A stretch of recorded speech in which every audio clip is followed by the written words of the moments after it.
അങ്ങനെ നമ്മുടെ നിധിയുടെ ഓഫീസിൽ നിന്ന് MD ഒക്കെ വീടൊക്കെ കാണാൻ വരുന്നുണ്ട്. വീടൊക്കെ കണ്ടിട്ട് എല്ലാ റിസർച്ചിന് വേണ്ടിയിട്ട് എല്ലാതും എഴുതിയെടുക്കുന്നുണ്ട്. ആ സമയത്ത് നമ്മുടെ നിധി എല്ലാവരും പരിചയപ്പെടുത്തി കൊടുക്കുന്നുണ്ട്. ഇവരൊക്കെ എൻ്റെ കസിൻസ് ആണെന്ന് പറയുന്നുണ്ട്. 4 ആൾ എൻ്റെ കസിൻസ് ആണെന്ന് പറയുന്നുണ്ട്. ആ സമയത്ത് നമ്മുടെ സുധീഷ് പിന്നെ വല്ലാതെ വിഷമാവുന്നുണ്ട്. എന്തായാലും നിധി പോയി കഴിഞ്ഞിട്ട് നമ്മുടെ സുഭാഷിനോട് ചോദിക്കുന്നുണ്ട്, എങ്ങനെ ഏട്ടാ അവൾ എന്നെ കസിനാന്ന് പറഞ്ഞ് പരിചയപ്പെടുത്തു? ഞാൻ എന്താ അവളുടെ കസിനാണോ? ഞാൻ അവളുടെ ഹസ്ബൻഡാണോ? അവൾ എന്താ ഇങ്ങനെ പരിചയപ്പെടുത്തി കൊടുത്തെന്നൊക്കെ പറഞ്ഞിട്ട് നമ്മുടെ സുഭാഷ് ഏട്ടനോട് പറയുന്നുണ്ട്. സുഭാഷ് ഏട്ടൻ പറയുന്നുണ്ട്, എടാ വീടാ, അവൾ നാട്ടുകാരുടെ മുന്നിൽ നമ്മുടെ മാനം രക്ഷിക്കാൻ വേണ്ടിയിട്ട് അവൾ നിന്നെ ഭർത്താവാന്ന് പറയുന്നുണ്ട്. പക്ഷേ അതുപോലെ അല്ലല്ലോ അവളുടെ ഓഫീസിൽ അവൾ സത്യം പറഞ്ഞതായിരിക്കും. അതിന് എന്താണ് ഇത്ര പ്രശ്നം എന്ന് പറയുന്നുണ്ട്.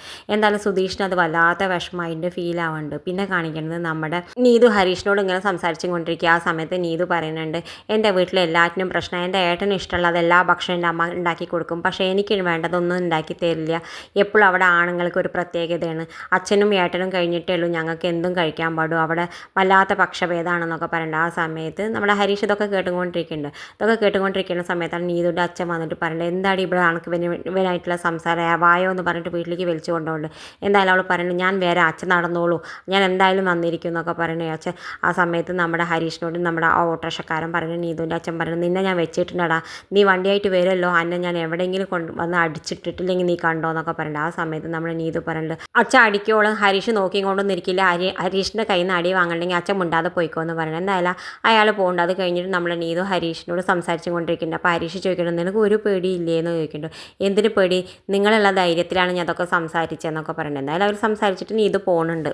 പിന്നെ കാണിക്കുന്നത് നമ്മുടെ സുധീഷ് സുഭാഷിനോട് പറയുന്നുണ്ട്, സുഭാഷ് ഏട്ടൻ പറയണം ഇനി മുതൽ എന്നെ ഏട്ടാന്ന് വിളിക്കരുത് പറയണം നിധിയോട്, അവളോട് സ്ട്രിക്റ്റ് ആയിട്ട് പറയണം എന്നൊക്കെ പറയുന്നുണ്ട്. എന്തായാലും നമ്മുടെ സുധീഷിന് വേണ്ടി പറയാൻ തീരുമാനിക്കുന്നുണ്ട്. നിധി വരുമ്പോൾ, മോളെ ഇനി മുതൽ നീ എന്നെ ഏട്ടാന്ന് വിളിക്കരുത്, ഞാൻ നിൻ്റെ ഏട്ടനല്ലോ, നിൻ്റെ ഏട്ട അവിടെ ഇല്ലേ നിൻ്റെ വീട്ടിൽ എന്നൊക്കെ പറയുന്നത്. ഇതൊക്കെ കേൾക്കുമ്പോൾ നിധിയാണെങ്കിൽ വല്ലാതെ കരഞ്ഞ് പൊട്ടിക്കരയുന്നുണ്ട്.